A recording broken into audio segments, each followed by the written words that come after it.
Pai, eu quero te louvar, eu quero te engrandecer, ó Pai, pela vida da minha esposa, desta filha, ó Pai, que nesta hora vem a este altar para ser canal do Senhor para as nossas vidas. Que o Senhor a use, ó Pai, com poder, graça, sabedoria, que traga a seu entendimento tudo aquilo que ela estudou, preparou durante essa semana, ó Pai. Que o Senhor traga revelações novas às nossas vidas nessa manhã. Entregamos a vida dela, ó Pai, em nome de Jesus nas tuas mãos. Amém. Amém. A graça e a paz, amados. É um prazer, como sempre digo, é um prazer estar aqui e podermos compartilhar daquilo que Deus tem para a nossa vida, daquilo que Deus tem para nós como ministério, como igreja, como servos do Senhor Jesus. E mais uma vez estamos aqui então, como disse o Roberto, vamos estar ministrando a lição 10, seria a lição 9 pela ordem cronológica, mas em função de hoje à noite ser Santa Ceia, eu achei que foi providencial, viu? Essa mudança foi excelente, porque vai falar tudo sobre o que vem a ser a ceia. Então, em memória, o memorial da nova aliança. E nós vamos, então, estar falando agora de manhã e à noite, então, estaremos praticando aquilo que nós temos já como prática comum, como servos do Senhor Jesus, mas eu creio que cada vez mais aprimorando o nosso conhecimento de uma forma mais contundente na presença do Senhor. Amém, amados? Então, hoje nós vamos estar ministrando a lição 10 e domingo que vem o professor vai estar ministrando a lição 9, tá? Uma inversão na ordem numérica apenas. A lição, a ministração vai ser a mesma e com certeza a glória do Senhor vai estar presente aqui conosco. Amém, amados? Bom, então o nosso tema, como eu já falei, o memorial da nova aliança, né? Essa nova aliança, que aliança é essa? Que memorial é esse? Então nós vamos estar falando a respeito do que vem a ser o memorial. O memorial, na verdade, irmãos, ele é uma nominação atribuída à lembrança de algum indivíduo ou de um determinado acontecimento. Ele é uma designação da narração de acontecimentos ou de pessoas que são inesquecíveis, ou seja, pessoas memoráveis, pessoas que não podem ser esquecidas, acontecimento que não pode ser esquecido. E esse memorial dessa nova aliança, para nós, é o Senhor Jesus. Uma pessoa memorável, uma pessoa inesquecível, mas não apenas inesquecível de você lembrar um dia ou outro e falar, é verdade, foi um fato muito importante. Não.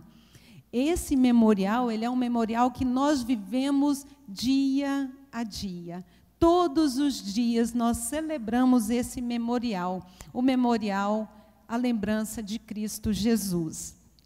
E nós vamos poder ver que essa lição, ela tem, né, como toda lição, ela tem alguns objetivos. E o objetivo dessa lição de hoje, ela vai trazer para nós, para algumas falas durante o decorrer da ministração, vocês vão poder estar concluindo, então, compreendendo as circunstâncias que antecederam a instituição desse memorial. Um dos exemplos que eu coloquei aí foi, por exemplo, o que levou Judas Iscariotes e os líderes religiosos a intentarem contra a vida do Mestre. Nós vamos ver no decorrer dessa lição. Um segundo objetivo é compreender o significado da Páscoa judaica, seus preparativos, o ritual e compreender também a associação entre a expiação. A palavra expiação é o mesmo que a morte, né? A morte substitutiva que Jesus realizou na cruz do Calvário por mim e por você, por nós. E nós vamos também entender que Jesus instituiu a ceia, e esta seria oferecida em memória do seu nome, anunciando a sua morte, a sua ressurreição, até que ele volte. Amém, amados? Esse é o objetivo entre outros, né?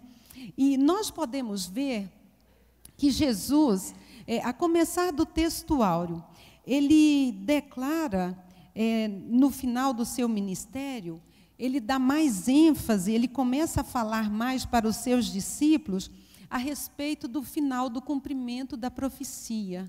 Ele começa a dizer, olha, vocês podem se preparar, vocês podem começar a pegar esta palavra e escutar firmemente o que eu estou falando para vocês, porque vocês vão ver o Filho do Homem ser condenado, ele vai ser procurado, condenado, eu vou morrer, mas ao terceiro dia eu vou ressuscitar. Então, vocês fiquem preparados, porque vai ter esse acontecimento. Então, ele falou, eu vou morrer morte de cruz. E parece que os discípulos não conseguiam entender essa fala de Jesus. Como ele iria morrer, ressuscitar, como que se daria isso? Para nós hoje parece fácil. Por quê? Porque nós já temos os relatos, nós já vimos, aqueles que estiveram lá em Jerusalém pôde ver, né, o local do túmulo vazio. Então, amados, é fácil hoje para nós, mas naquele momento essas palavras tinham uma dimensão muito profunda da qual eles não conseguiam entender. Então, Jesus, ele começa a falar sobre a sua morte. E nós podemos ver que a morte de Cristo, ela é o tema central das Escrituras Sagradas. A morte de Jesus. Jesus morreu por mim e por você, cumprindo, então, um plano central de salvação, que foi estabelecida lá no Éden. Começou lá no Éden, quando o homem pecou, ali Deus já mata o cordeiro e começa, então, a primeira tipologia, né? O primeiro ato que apontava para um cordeiro vivo, santo, que seria morto, que seria oferecido em favor do outro. Ali foi estabelecido o plano da salvação. E no memorial, na nova aliança, cumpriu-se então esse projeto de Deus. E tendo então a morte de Jesus como tema central das Escrituras Sagradas, nós podemos ver, Lutero falou uma frase muito importante. Ele falou assim, aquele que não entende a cruz, não entenderá também o Cristo. Ou seja, se eu não entendo que a cruz, para nós, ela é símbolo de vida, e através da aceitação de Cristo Jesus, da sua morte sacrificial, da sua morte substitutiva, nós não vamos também entender o Cristo. Os dois caminham juntos, porque foi na cruz do Calvário que ele foi imolado, para que eu e você, então, tivéssemos vida e vida abundante. Amém, amados? Essa morte substitutiva, ela se refere ao fato de que Jesus morreu, um único homem morreu em favor de todos. De todos. O cordeiro, ele era imolado ali para ter o perdão do meu pecado individual.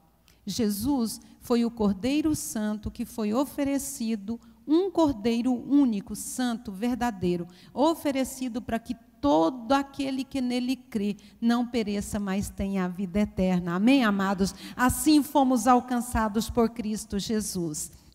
Então, amados, já entrando agora nos objetivos da lição, nós podemos ver nos relatos dos evangelhos que Jesus cumpriu todo o seu ministério. Ele estava presente também em Jerusalém, mas a maioria do seu ministério, a sua estada, ficava nas cidades circunvizinhas, aos arredores de Jerusalém. Seria ali próximo, seria na Galileia, seria ali em Magdala, quando ele foi lá expulsou o demônio do Gadareno, lá em Gadara. Então, ele ficava nas regiões, em Betânia, né, ressuscitando Lázaro, no mar da Galileia, acalmando a tempestade. Também em Cafarnaum. Cafarnaum era como se fosse um apoio, né, um ponto de apoio, um quartel-general que Jesus estabeleceu. Os maiores acontecimentos aconteciam ali em Cafarnaum. Ali ele se reunia com seus discípulos, ali eles eram treinados. Então, Jesus ficava naquela circunvizinhança. E quando ele, já pressentindo que chegara ao seu fim, ele já se volta mais para Jerusalém. Por quê? Porque Jerusalém era um grande centro político e religioso. Então, ele precisava levar essa mensagem viva também para o centro religioso, para que aqueles líderes religiosos pudessem, então, conhecer Jesus. eles pudessem conhecer o ministério de Cristo e, a partir dali, eles pudessem também ponderar as suas colocações dentro do que era esse novo evangelho, essa nova aliança. Porém, esses líderes religiosos não aceitavam o fato de Jesus dizer ser ele o Cristo. Eu fico imaginando, irmãos, se alguém chegasse hoje e falasse que ele era o Cristo, para nós íamos aceitar? Nunca. Nós íamos rejeitar. Então, eu imagino que eles também, dentro das suas dificuldades, não conseguiram aceitar isso. Eles esperavam e ainda continuam esperando até hoje o Messias, né? Nós que tivemos lá, podemos ver o quanto eles são assim ritualistas, o quanto eles são obedientes à palavra, mas ainda cegamente, lá no Velho Testamento. Não creem nessa nova aliança. E isso hoje nós vemos, há mais de 2000 anos que Jesus veio. Agora imagina há 2000 anos atrás, gente, como que não foi esse confronto de Jesus falando para eles, eu sou o Cristo, hoje essa palavra se cumpre. Eles não aceitavam. E então, eles falavam que ele não era o Messias tão esperado. E então, Cristo, Jesus, ele começa a se declarar ser o Filho de Deus.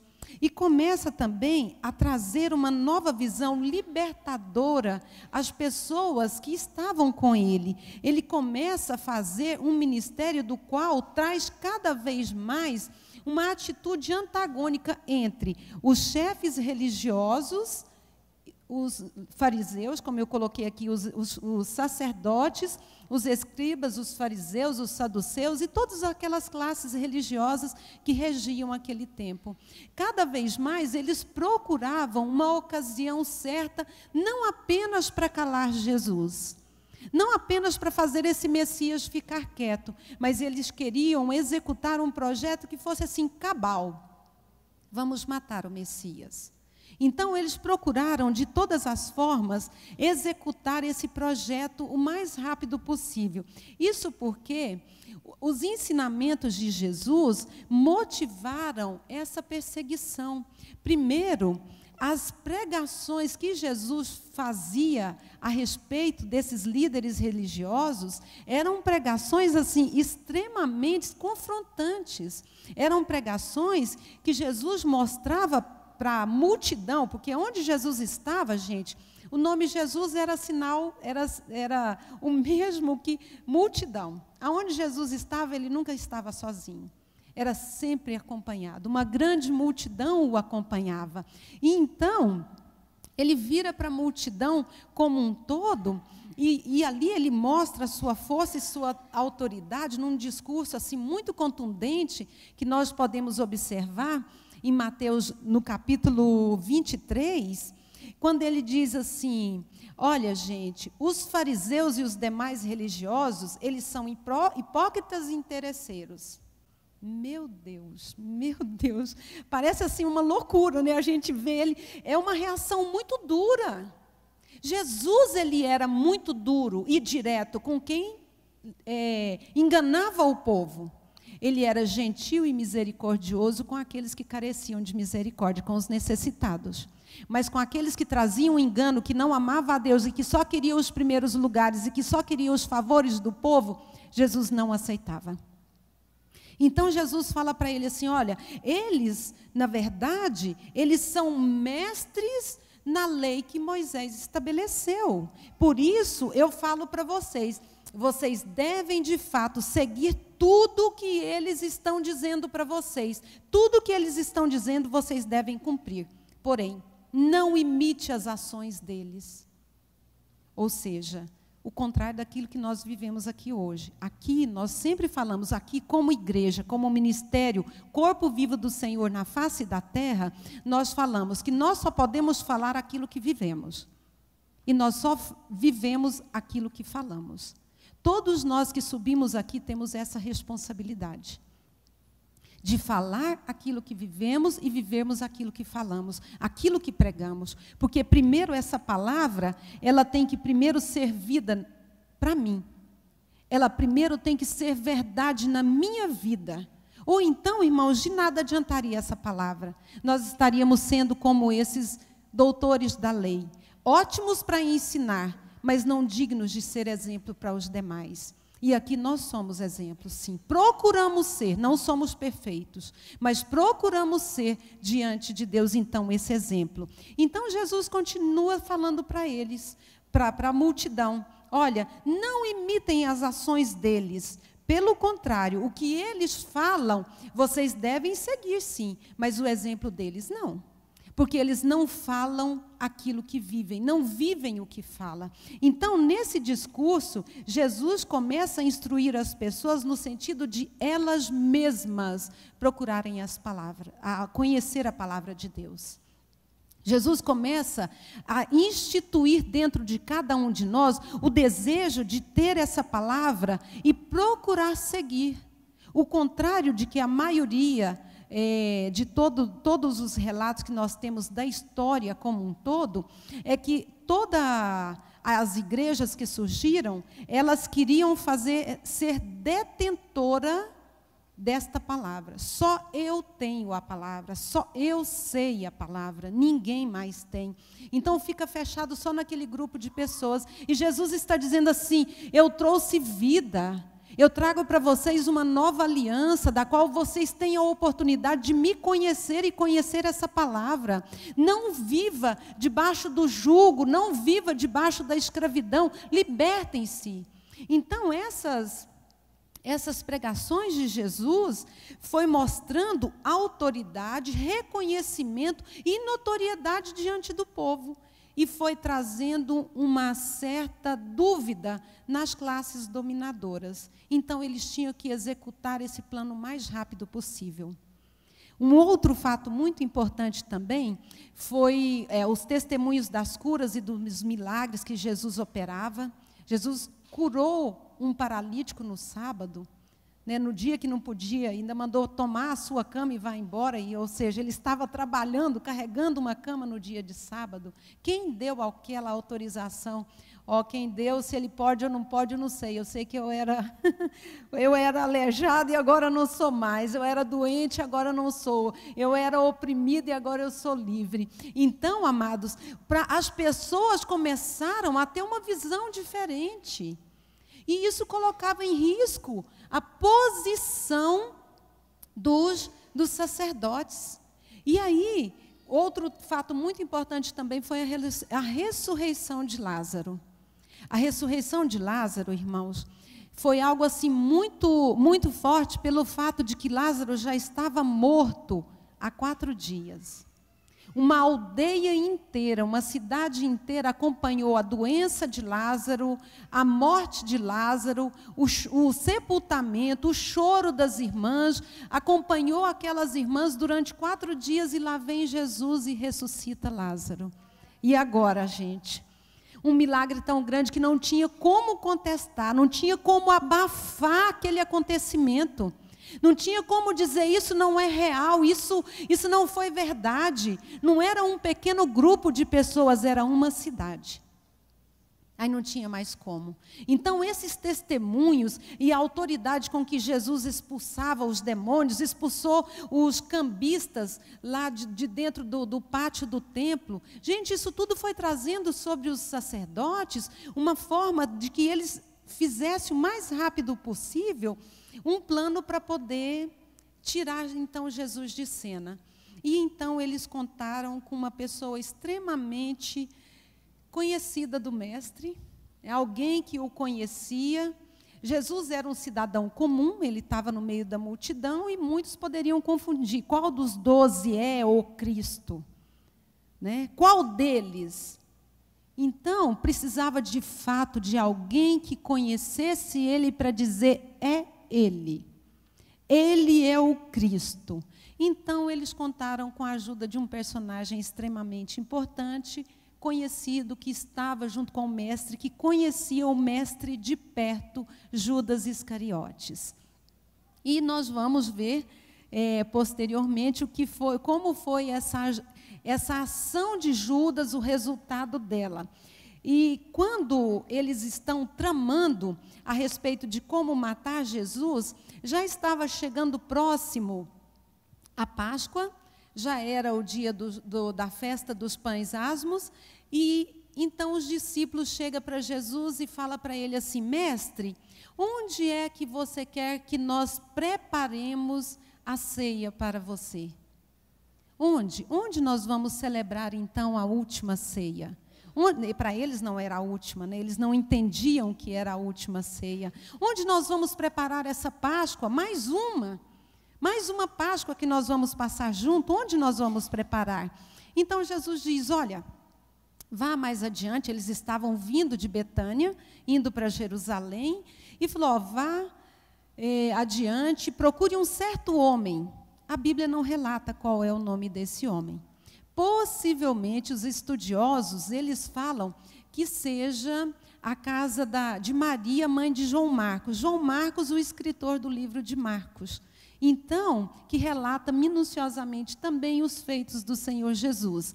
Então, eles vão, como Jesus ordenara para eles, e na casa, então, nesse local, que seria o cenáculo, ele celebra essa última ceia. Nessa última ceia, ele começa a ter um comportamento do qual ninguém esperava, porque até ali, gente, a observação do ritual da Páscoa era o que era comum. A ceia foi preparada dentro dos quesitos que todo judeu praticante observava. O líder da casa reunia em família, e então ele levava o cordeiro até o templo. Lá ele era sacrificado, o sangue era pego, aspergido no altar, a gordura era levada para ser queimada, e só depois disso a carne era colocada dentro da pele do cordeiro, e então dava para o dono daquele cordeiro, e ele levava o cordeiro então para que pudesse ser preparado. Meu Deus do céu, que coisa, hein? Já pensou como que seria hoje? Nós não teríamos lugar para poder sacrificar. Já estava em extinção, já tinha acabado tudo quanto é animal do mundo, gente. Já teria acabado tudo quanto é animal do mundo.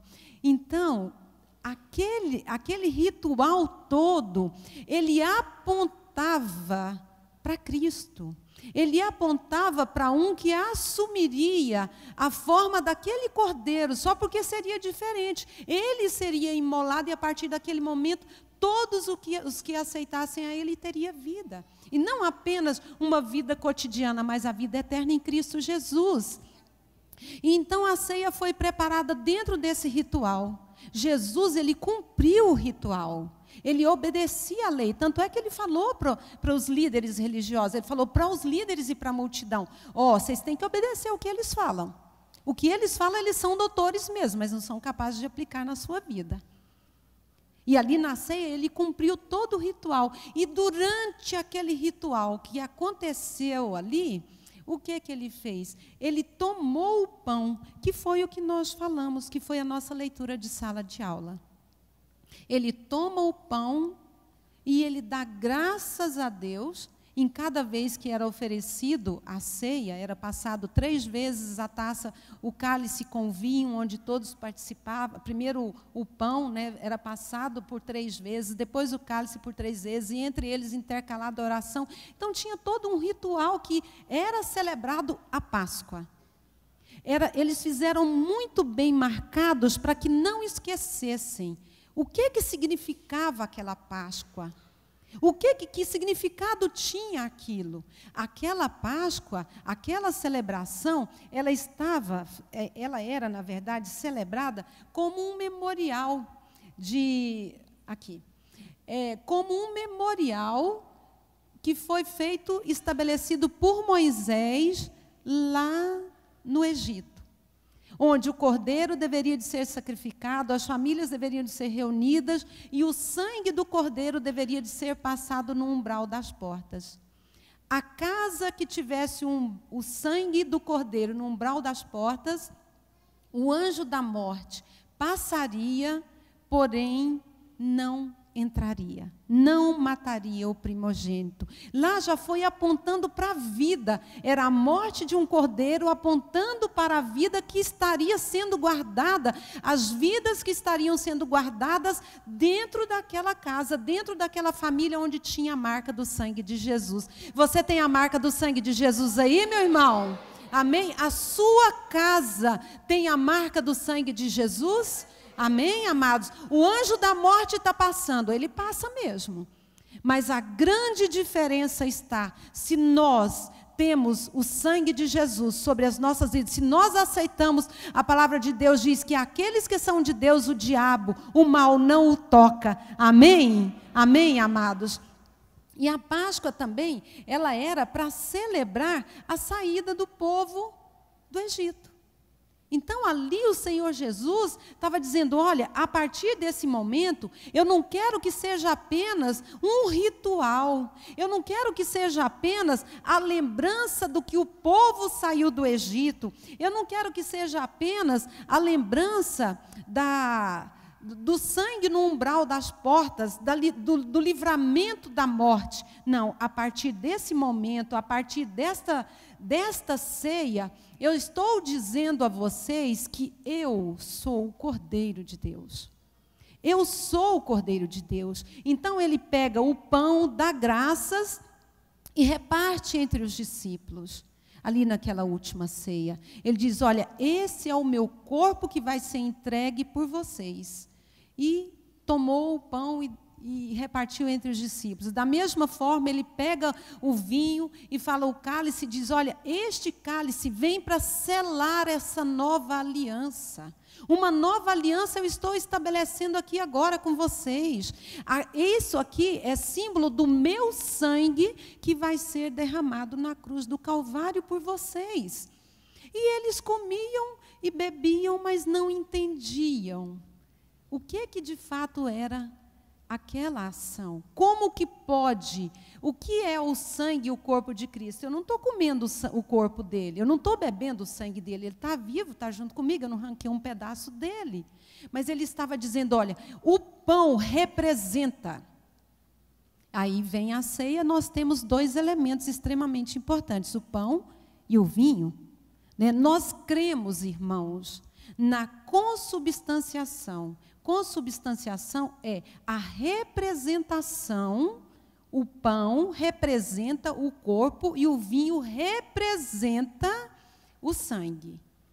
Outras igrejas, né, a igreja anglicana, a ortodoxa, a igreja católica, elas acreditam que, de fato, a partir da apresentação, aquele pedaço de pão e o vinho torna-se, de fato, o corpo e o sangue. Isso nós não cremos.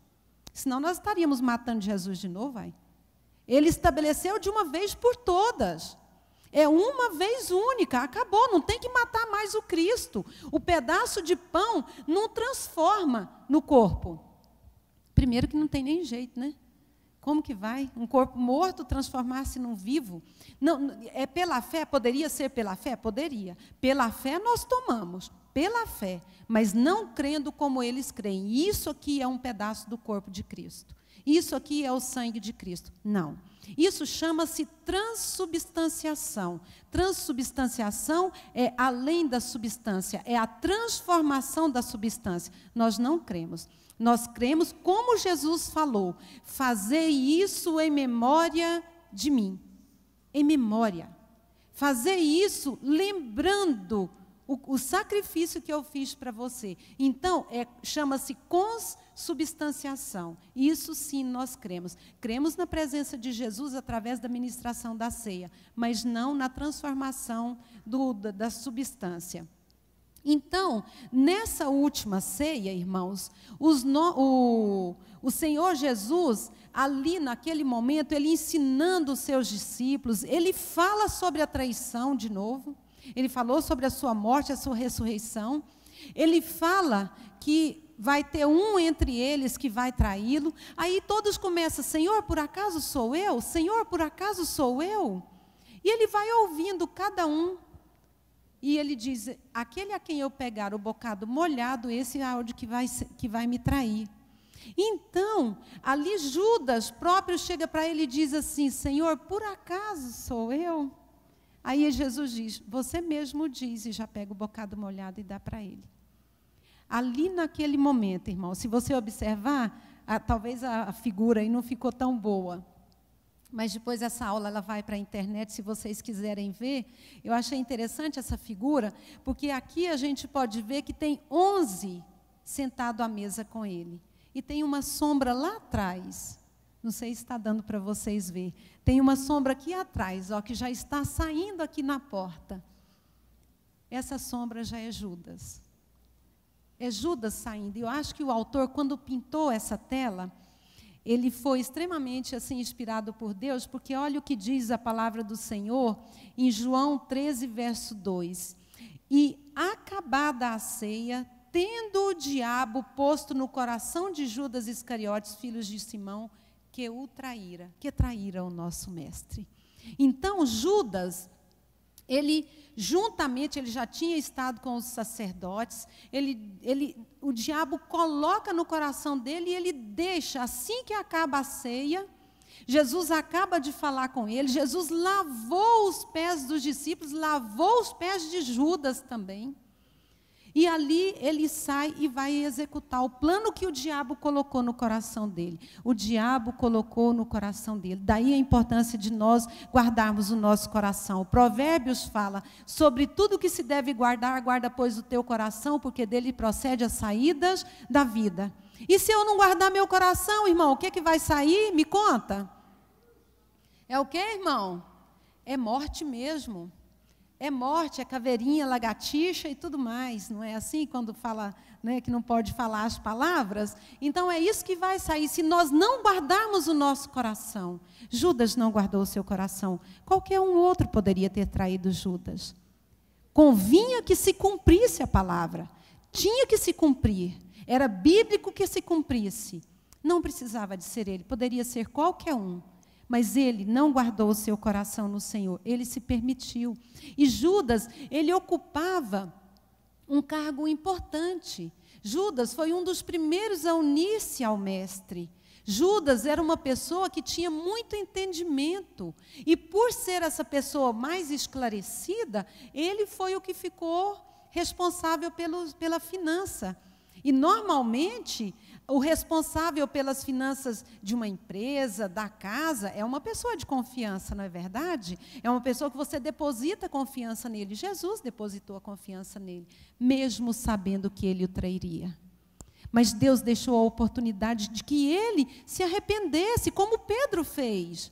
Pedro negou Jesus, mas Pedro voltou atrás e reconheceu o seu erro. Judas não, irmãos, infelizmente. Judas não se permitiu ser visitado pelo voltar atrás e reconhecer o erro. Pelo contrário, quando ele vai e entrega o Senhor Jesus e dá o beijo e mostra para os soldados, e Jesus é preso e ele é levado e é condenado, Judas desespera.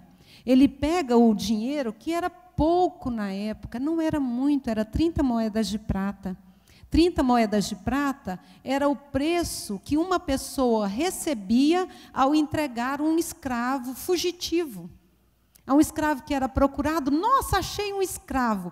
É caçador de recompensa, né? Então procurava os escravos. Onde que está um escravo fugitivo? Ele ia lá, encontrava o escravo e levava até as pessoas responsáveis, e ali ele recebia em troca esse pagamento. Então Judas recebeu esse dinheiro, que era pouco, mas ele o fez. E quando ele recebe e vê toda a consequência dos seus atos, daí a importância de que para todos os nossos atos tem uma consequência. Para toda atitude para cada ação tem uma reação, e para todo ato nosso tem uma consequência.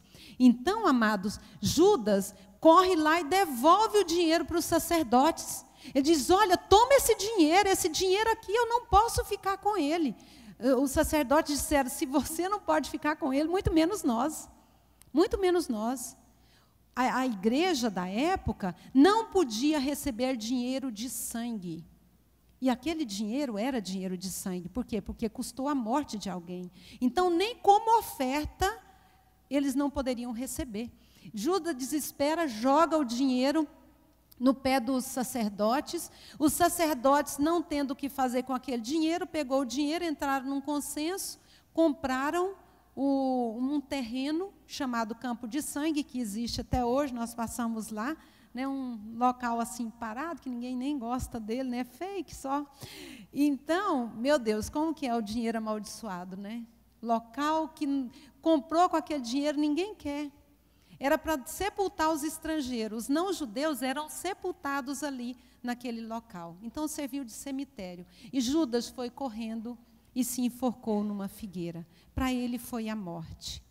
Ele preferiu a morte. Pedro negou Jesus e preferiu a vida, né? Preferiu o arrependimento, preferiu estar de volta em Cristo e reconhecer que ele errou e pedir perdão dos seus atos. Bom, então, continuando a nossa lição, nós vamos ver que na última ceia, Jesus, então, estabelece um novo memorial, uma nova aliança. A partir desse momento, para nós, existe sim uma íntima relação entre a ceia do Senhor e a Páscoa, até mesmo porque a última do Senhor Jesus e a primeira entre os discípulos, que para nós significa vida, ela foi estabelecida na Páscoa. Então, a Páscoa é a celebração de saída do povo do Egito. Para nós também, cristãos, nós celebramos a saída do Egito. O Egito quer dizer o mundo. O Egito quer dizer tudo que é contrário à palavra de Deus. O Egito quer dizer escravidão, servidão, sofrimento. Então, nós celebramos essa nova aliança, esse memorial de Cristo até que Ele volte, também apresentando-nos diante de Deus e nos alegrando de sermos livres do mundo, de largarmos aqueles feitos, aqueles ensinamentos que nós recebemos lá no mundo. Ele ficou lá no mundo. Aqui nós temos um novo ensinamento, aqui nós temos uma nova vida, aqui nós temos esse memorial em Cristo Jesus, que traz para nós uma vida e vida abundante, ou seja, essa ligação íntima da redenção de Jesus ter morrido em nosso favor. A cruz de Cristo simboliza vida. Engraçado, não é? Uma coisa que é morte traduzida em vida. Então, a Santa Ceia é como se fosse um funeral e um momento de alegria. Sabe, parece assim, antagônicos, mas é isso que Cristo está dizendo. Olha, a partir da minha morte, vocês terão vida. Amém, amados? A partir da morte de Cristo, nós encontramos a salvação, a libertação. Ele está dizendo, eu tirei vocês do mundo, eu tirei vocês da perdição eterna, para que vocês tenham vida em mim. Vida em mim, vida através desse memorial, dessa nova aliança em Cristo Jesus. Então, em memória de Cristo até que Ele volte. Assim celebramos a ceia, assim tomamos do pão e bebemos do cálice. Como eu falei para vocês, são esses dois elementos, o pão e o cálice. O pão que simboliza o corpo de Cristo, que foi rasgado, literalmente foi rasgado. Quem assistiu aquele filme de Mel Gibson, Paixão de Cristo? Acho que todo mundo assistiu. Gente, quem assistiu e quem não assistiu tem que assistir de novo. Tem que assistir. Teve cenas lá tão fortes que eu não consegui ver. E eu saí daquele filme assim, muda, de pensar o que o nosso Senhor passou por mim e por você. E o pior, o que é que eu tenho feito com aquilo que Ele fez por mim? O pior de tudo. Sabe, irmãos? Porque esse memória de Cristo, que é o que nós vamos estar participando hoje, Jesus, ele é um memorial dessa nova aliança, da reconciliação entre Deus e o homem. Nós estávamos perdidos, nós estávamos condenados com o mundo, mas Jesus, ele veio e instituiu um novo mandamento para que nós pudéssemos, através daquele momento, não apenas seguir mais um ritual, mas sermos livres e participarmos de uma nova aliança, saber que Ele foi o modelo para mim e para você. E quando nós nos reunimos, hoje nós vamos nos reunir mais uma vez para celebrar a ceia do Senhor, nós nos reunimos para lembrar e para celebrar, não apenas lembrar, para lembrar e celebrar o grande amor de Deus em ter enviado o seu Filho Jesus para morrer por nós, meros pecadores. Eu e você. Eu e você. Esse Deus tão amoroso, esse Deus que não se importou de dizer, eu dou, eu ofereço o meu próprio Filho. E o Filho ainda mais em dizer, eu me ofereço, né? Eu me permito ser esse Cordeiro vivo, único, imolado, para que vocês então tenham vida.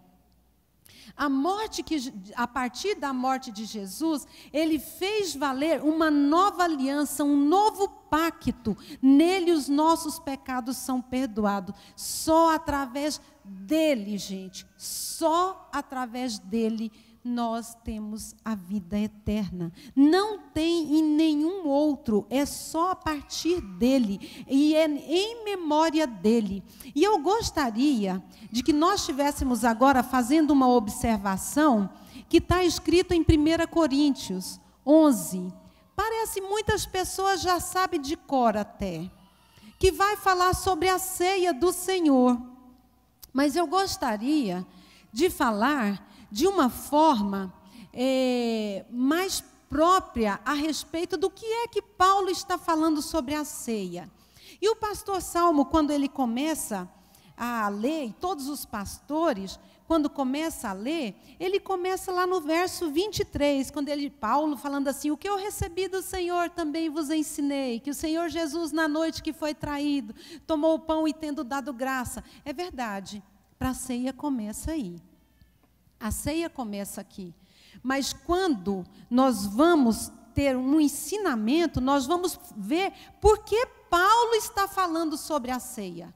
Por que Paulo está relembrando os coríntios a respeito da ceia? O que estava acontecendo com aquela igreja? E então, irmãos, nós vamos procurar entender um pouco aqui a respeito do que Paulo está tornando a falar para os nossos irmãos da igreja de Coríntios, que não é diferente de nós hoje não, irmãos.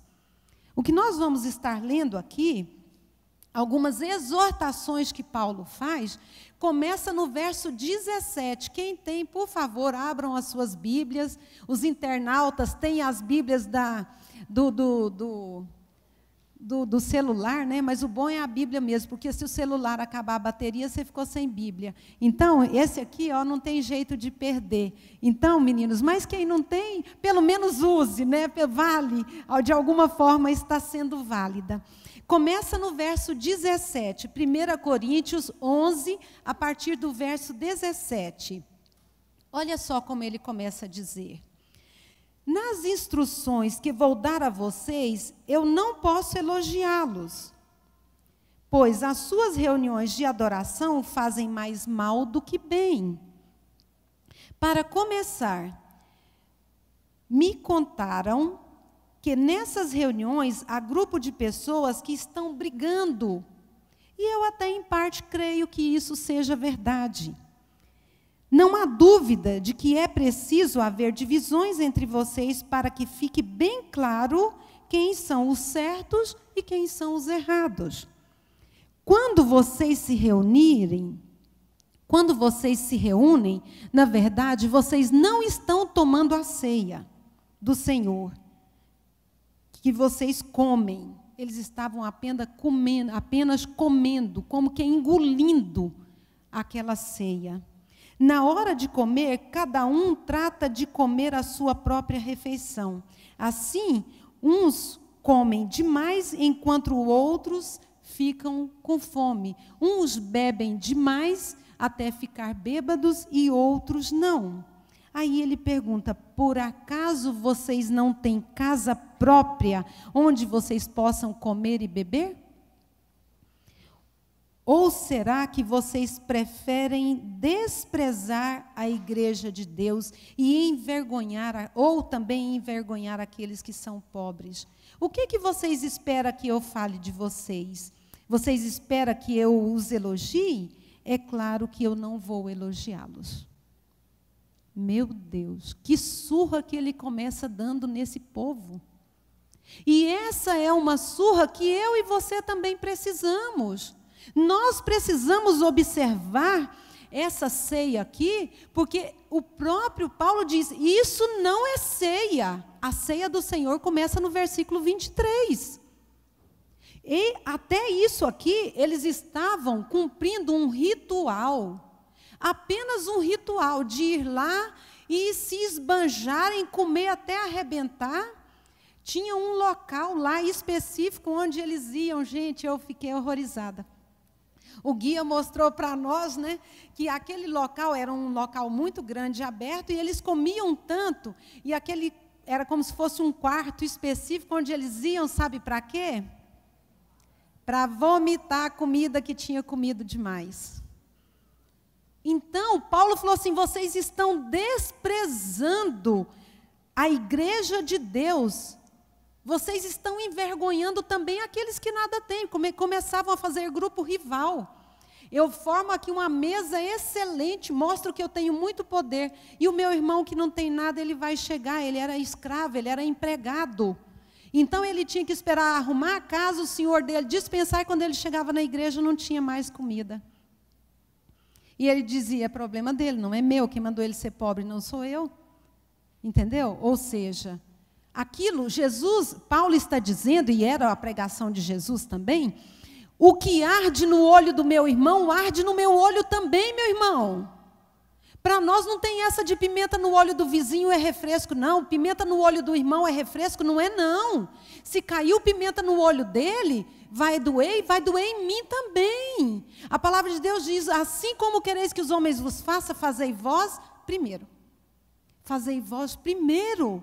Então, aquilo que eu quero para o meu irmão, é o que Deus também vai me dar. Aquilo que eu desejo para o meu irmão, é aquilo que eu também desejo que Deus me dê. E aí a gente ora lá o Pai Nosso, perdoa as nossas dívidas, nossas ofensas, assim como nós temos perdoado aqueles que nos têm ofendido. Nós temos perdoado, irmão? Se Deus fosse levar em conta essa palavra, nenhum de nós era perdoado, porque nós não somos assim para perdoar, não. Nosso coração é mau. Paulo está nos chamando a essa responsabilidade. Paulo está dizendo aqui para mim e para você, não venha à igreja apenas como um ritual. Não venha, porque se você vier, você está desprezando a igreja. Você está desprezando a ceia do Senhor. E vamos falar então, hoje é ceia, vamos começar.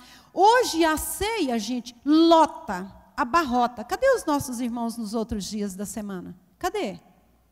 Irmão ceieiro, eu nem sei se eu posso falar irmãos mensalistas. Mensalista é que paga um mês inteiro de alguma coisa, né? Eu nem sei que esse nome que se dá a isso. Irmãos que só vêm na ceia. Você só precisa de vir como um ritual, não vem não, irmão. Jesus está falando assim, olha, não é dessa forma que eu quero que vocês façam para cumprir um ritual, não. Chega aqui, chega atrasado e já começa lá no estacionamento. Os guardas aqui, irmãos, têm uma ordem. Tem uma ordem. As coisas de Deus é feita com decência e ordem. O guarda, o máximo que ele faz é dizer assim, meu irmão, estacione seu carro aqui, por favor.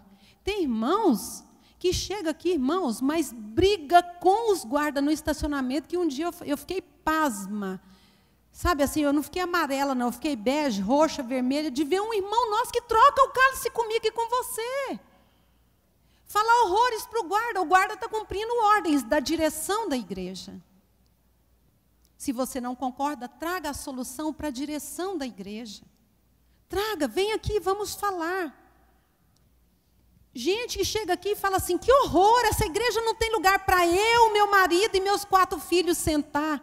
Irmãos, vou dar um conselho. Se você chegar aqui 5:30 da tarde, não tem um carro, aliás, já tem alguns, né? Você tem que chegar um pouquinho antes. Não tem um monte de vaga aqui na garagem, um monte de banco desocupado, você pode sentar 8 da sua família, até 14, que tem fileira aqui até de 14. Você pode sentar o seu grupo familiar inteiro reunido. Ainda vai ser abençoado, irmão. Quem chega às 5h30 ainda participa da oração. Você já pensou, irmão? Que coisa boa. Então, seja lógico. Paulo está falando isso aqui lá. E eu estou transformando isso aqui no nosso dia a dia. Porque tem irmão que já começa a desonrar o nosso irmão lá para começar vindo de casa, né? Em casa, né? Não sei como que é a vida de cada um, mas vamos falar só o que diz respeito aqui à igreja. Então já chega lá no estacionamento, arrebentando com o estacionamento. Chega aqui e não acha lugar. Aí eu pergunto, os irmãos que estão aqui só na ceia, irmãos, crente domingueiro, os outros dias não... Tem pessoas que trabalham. Eu concordo, a pessoa que trabalha estar aqui é uma adequação. Agora, a adequação de irmãos que só vêm na Santa Ceia para participar da ceia, como se a ceia fosse um ritual, ritual ficou lá na Páscoa. Acabou. Lá celebrando lá a última ceia, lá com Jesus, lá, naquele momento acabou. A partir desse momento, é uma nova aliança estabelecida.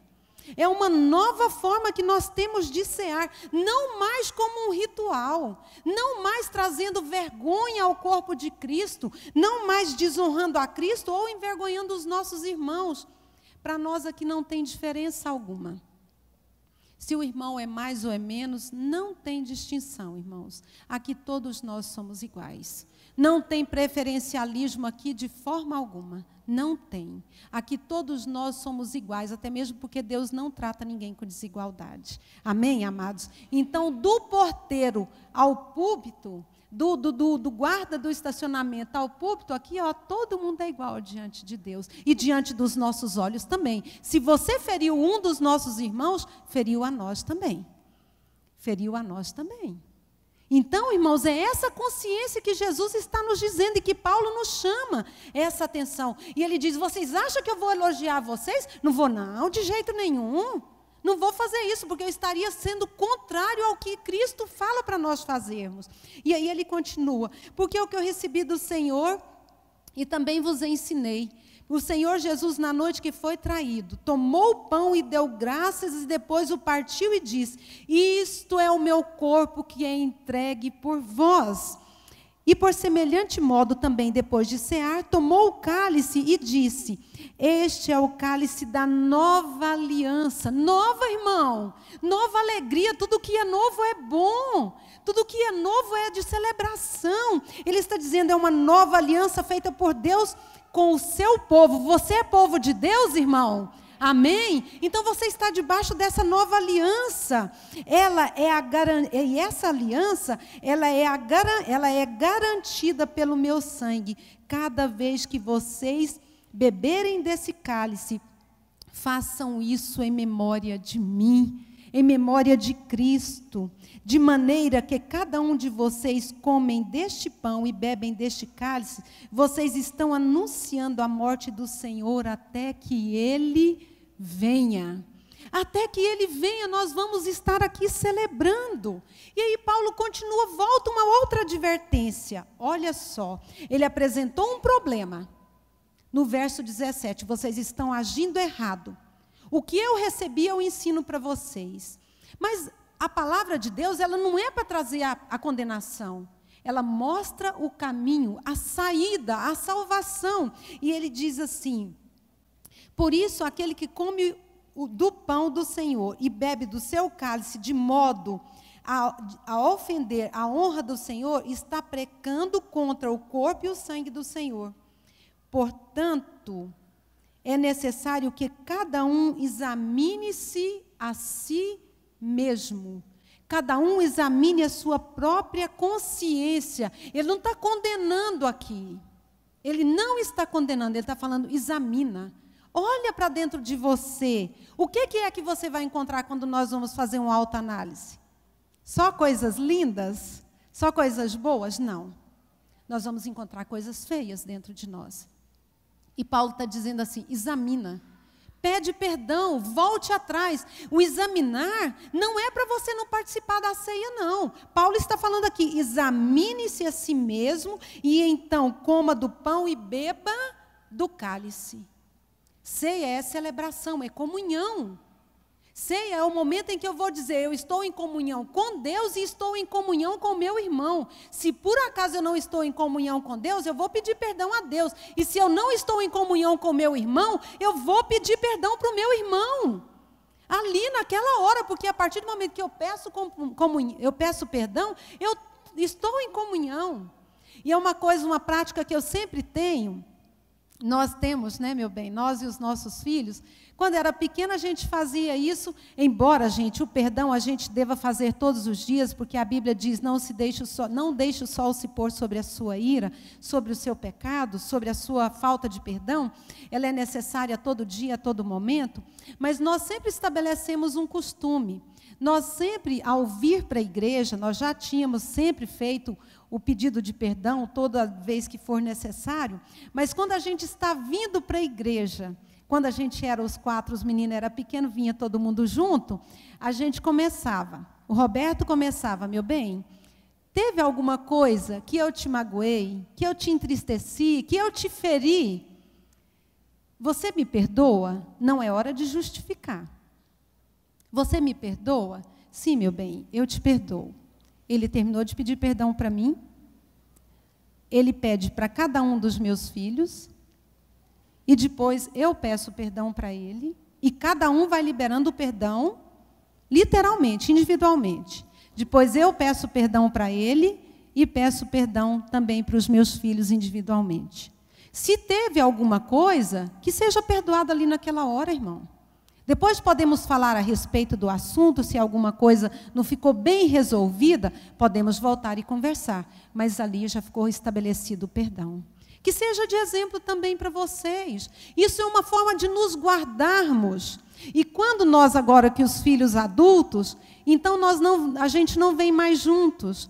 Então o que a gente faz? Telefone, meu filho. Né, tem alguma coisa que a mamãe fez, alguma coisa que o papai fez que não ficou legal? Perdoa o papai, perdoa a mamãe? Não, mamãe, não tem nada. Eu aqui peço perdão para vocês se alguma coisa fiz. Nós damos e recebemos o perdão. Porque Paulo está falando aqui, é para nós examinarmos.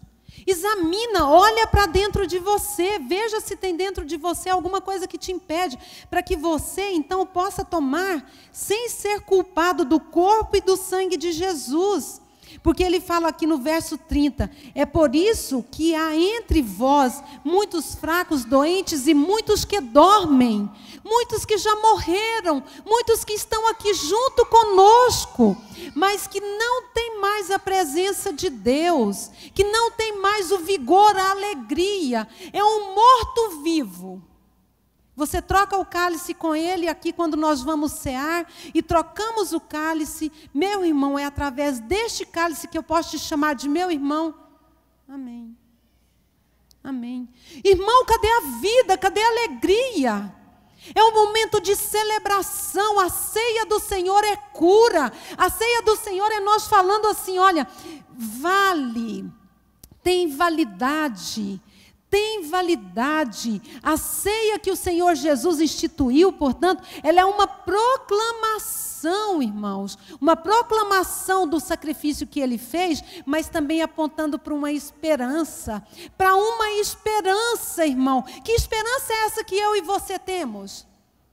Qual é a esperança? De comermos apenas aqui? De mastigar um pedaço de pão, engolir, engolir um golinho de suco? O sangue de Jesus tem poder sobre a nossa vida e perdoe os nossos pecados e nos purifique, irmãos. Porque nós queremos participar, nós queremos tomar, comer sim e beber sim, mas tomar e comer e beber com respeito, com memorial, tendo um significado. Não que apenas Jesus morreu por mim, mas que através da morte dele nós temos a salvação, a vida eterna, irmãos. Isso aponta para uma esperança, quando eu e você teremos então o cumprimento dessa profecia como um todo, até que Jesus volte.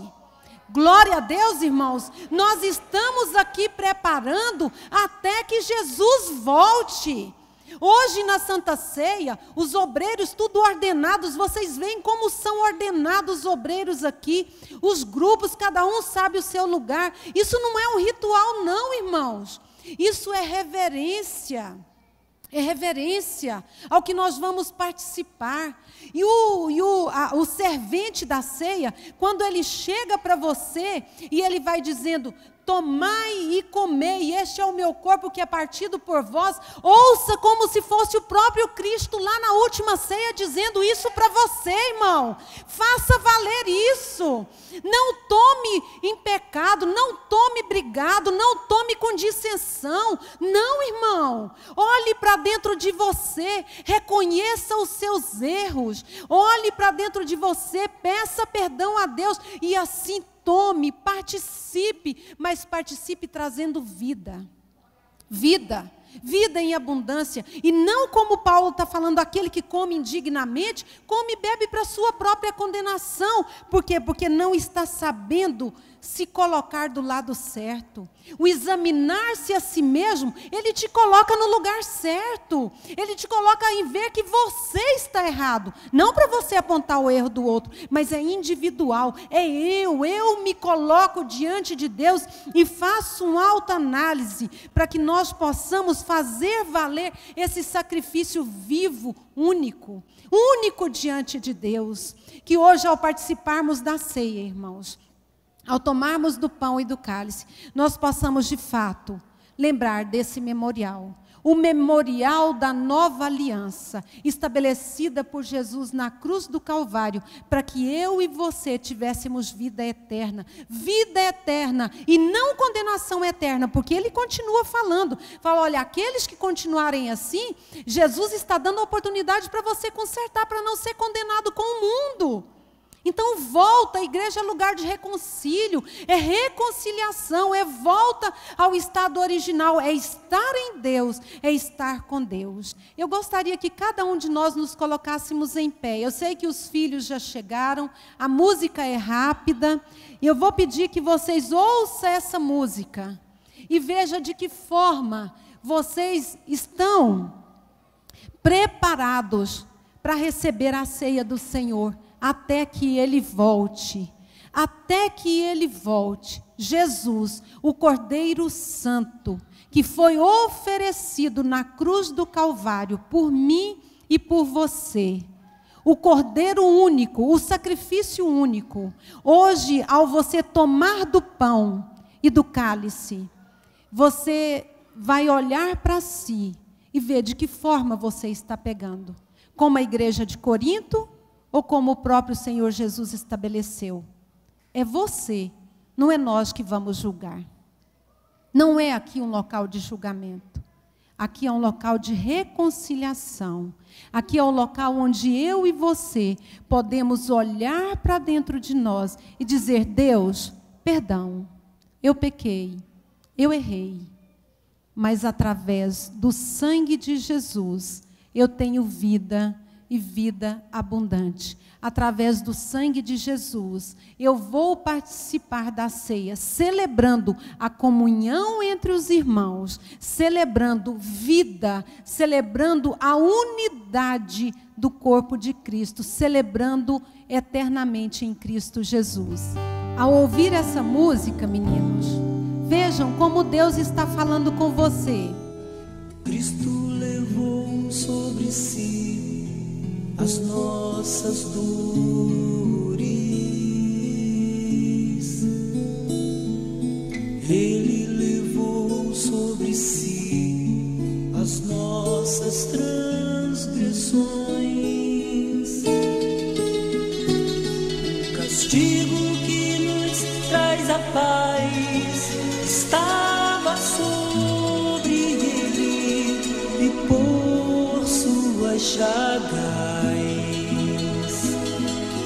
fomos sarados.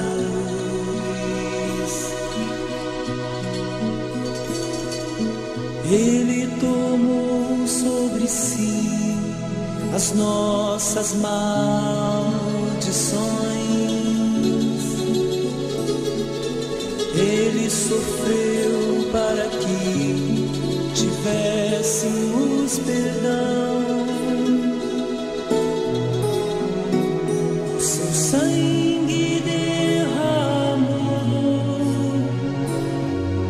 para nos resgatar das trevas e nos lavar de toda iniquidade.